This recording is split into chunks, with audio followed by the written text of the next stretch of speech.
పెళ్ళికూతురు పెళ్ళికొడుకులాగా రెడీ అవ్వగానే ఫస్ట్ మా నాయనమ్మ తాత దగ్గర బ్లెస్సింగ్ తీసేసుకున్నాం. అండ్ వాళ్ళేమో నాకు మనీ ఇస్తున్నారనమాట. మనం ఎంత పెద్దగానే వాళ్ళు చిన్నపిల్లలం కదా. నెక్స్ట్ ఏమో ఇంకా బోనం ఎత్తుకొని అమ్మవారి దగ్గరికి వెళ్ళాలి. యాక్చువల్గా బోనం పెద్దగా ఉంది. నాకు బాగా భయం వేసింది నేను ఎలా హ్యాండిల్ చేస్తాను అని. కానీ మా సాయి మంచిగా నాకు పక్క నుండి హెల్ప్ చేశారనమాట. నెక్స్ట్ ఇంకా ఇంటికి రాగానే ఒక మంచి ఈవెంట్ జరిగింది. శ్రీ గౌరీ స్వయంవరం. అవునవును, పెళ్ళి తర్వాత నాకు స్వయంవరం జరిగింది.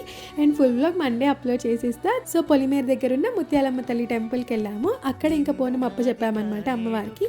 మంచిగా బ్లెస్సింగ్స్ తీసుకొని దండం పెట్టుకొని వచ్చేసాము. థ్యాంక్స్ కూడా చెప్పాము మా పెళ్ళి ఇంత బాగా చేసినందుకు. మీ అందరికి ఒకటి చెప్పాలి, వెడ్డింగ్ కంటెంట్ రెగ్యులర్ కంటెంట్ కొంచెం మిక్సప్ చేస్తున్నా కదా.